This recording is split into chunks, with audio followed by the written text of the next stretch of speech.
Михаил Ангелов, вие сте един от спонсорите, един от хората, които имате идеята да изградите храм в Лалково. Какво всъщност ви накара да помогнете на жителите на село Лалково за тази много хубава идея? Значи преди 5 години започнах да ловувам тук, благодарение на някои мои приятели, които ми са пророди идеята да дойдем да ловуваме тук. Хареса ми самото село, селените са много отзивчиви и разбрах в един момент, че няма църква. Събрахме се тук преди 1 година и мисля с общи усилия да направим един храм-паметник, който все пак да остане в историята за селото.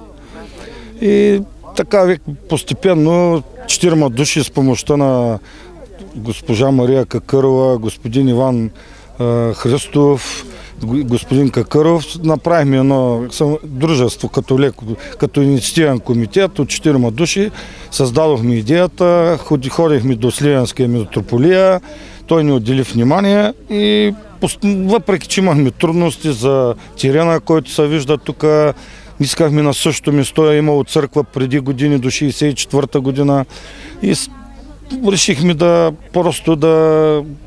почнем основите, живот и здраве. Насрочихме с дата 26, която днеска е Димитровден, много хубав празник. Всички се отзоваха, ще направим един курбан за първа копка и вече от тук нататък ще се борим до година-две да църквата да бъде на това място. Отец Клюнков, вие току-що направихте водосвет и първа копка на новия храм, на възродения храм в Лалково. Какви чувства има във вас в момента? За втори път ми се случва да правя първа копка за изграждане на нов храм. Чувството е неописуемо, невероятно. Чувствам се като един възрожденец, който може да допринесе дори малко за това село, за да имат тези хора, да имат духовен център, духовно средище, където да се събират, както казах преди малко, в радост и неволи, да споделят своите чувства, да отправят своите молитви към Бога или своите благодарности. Затова човек, когато оставя нещо след себе си, чувството е невероятно. Знаете ли за историята на съществуващия храм, до кога е съществувал, какво име е носил? Храма се е казал Свето Възнесение Господне, но кога е бил съборен и отведнъж ли е бил съборен или в течение на много години са го оставили сам да се разруши, не съм говорил с никого от селото. Нямам никаква информация за това как е бил разрушен. Иван Георгиев, жител на село Лалково.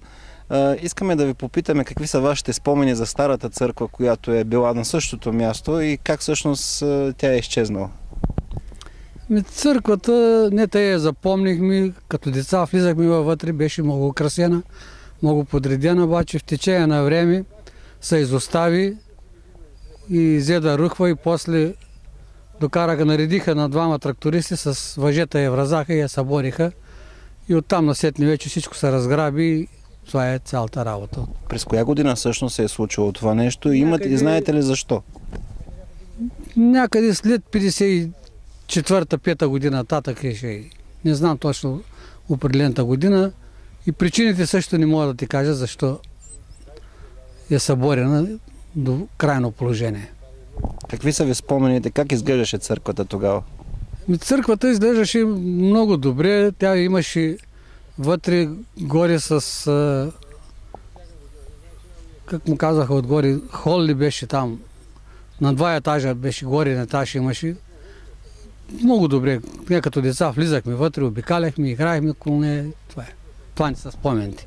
Добре, желая ви да видите новата църква, построена след година-2. И ние желаем същото, да се осъществи мечтата ни по-бързо.